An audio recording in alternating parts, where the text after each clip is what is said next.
Broccoli കൊണ്ട് ചോറിനും ചപ്പാത്തിക്കും പറ്റിയ നല്ലൊരു മസാലക്കറി ഉണ്ടാക്കാം. അതിനായിട്ട് ബ്രോക്കോളി ചെറിയ കഷ്ണങ്ങളായിട്ട് മുറിച്ചത് ഒരു 2 കപ്പ് അളവിൽ എണ്ണയിൽ 2 മിനിറ്റ് നേരം വഴറ്റിയെടുത്ത് മാറ്റി വയ്ക്കുക.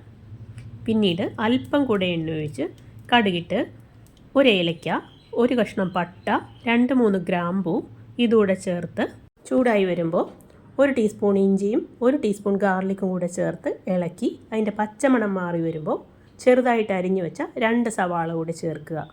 ആവശ്യത്തിന് ഉപ്പും ചേർത്ത് നന്നായിട്ട് വഴറ്റിയെടുക്കുക. ഇത് മൊത്തം വഴന്നു വരാൻ ഏകദേശം 10 മിനിറ്റ് വേണ്ടി വരും. മൂടി തുറന്ന് ഇടയ്ക്കിടയ്ക്ക് ഇളക്കി കൊടുക്കുക.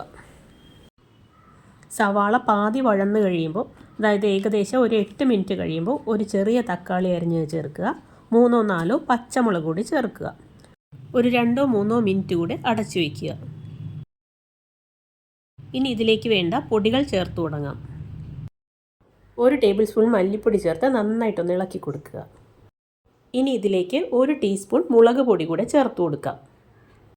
അത് നന്നായിട്ടൊന്ന് ഇളക്കി കൊടുത്തതിന് ശേഷം മഞ്ഞൾപ്പൊടി ചേർക്കാം. ഒരു 1/4 ടീസ്പൂൺ മഞ്ഞൾപ്പൊടി.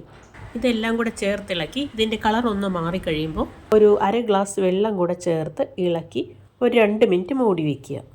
തിളച്ച് കഴിയുമ്പോൾ ഒരു മീഡിയം സൈസ് ഉരുളക്കിഴങ്ങ് നീളത്തിൽ അരിഞ്ഞതും 1/2 കപ്പ് വെള്ളവും ചേർത്ത് ഒരു 8 മിനിറ്റോളം വേവിക്കുക.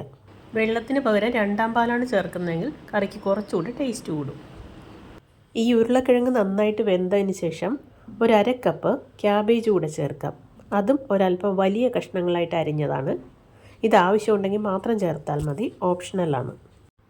നന്നായിട്ട് ഇളക്കി കൊടുക്കുക. ക്യാബേജിലും മസാലയെല്ലാം നന്നായിട്ട് പിടിക്കട്ടെ. വീണ്ടും ഇതൊരു 2 മിനിറ്റ് കൂടെ മൂടി വയ്ക്കാം. ഇനി എണ്ണയിൽ വഴറ്റി മാറ്റി വെച്ചിരുന്ന ബ്രോക്കോളി ചേർക്കാം. നന്നായി ഇളക്കി യോജിപ്പിച്ച ശേഷം 1/2 ടീസ്പൂൺ കുരുമുളക് പൊടിയും 1/4 ടീസ്പൂൺ ഗരം മസാലപ്പൊടിയും ചേർത്ത് നന്നായിട്ട് ഇളക്കി കൊടുക്കുക. ഇനി ഇതിലേക്ക് ഒരു 1/2 കപ്പ് നല്ല കുറുകിയ തേങ്ങാപ്പാൽ ചേർക്കാം. ഗ്രേവി ആവശ്യമൊന്നുണ്ടെങ്കിൽ 1/2 കപ്പ് കൂടെ ചേർക്കാം. തിളച്ചുടങ്ങുമ്പോൾ മല്ലിയിലയും കറിവേപ്പിലയും ചേർത്ത് ഇളക്കി ഫ്ലെയിം ഓഫ് ചെയ്യാം. ഇനി ഒരു ടീസ്പൂൺ ബട്ടർ കൂടി ചേർത്ത് ഇളക്കിയാൽ നല്ല tasty broccoli masala ready. Serving ബൗളിലേക്ക് മാറ്റി ഒരല്പം വെണ്ണ കൂടെ മുകളിൽ വെച്ച് അലങ്കരിച്ച് ചൂടോടെ വിളമ്പാം. ഇഷ്ടപ്പെട്ടാൽ ഇതേപോലെ ഒന്ന് ട്രൈ ചെയ്ത് നോക്കൂ. താങ്ക്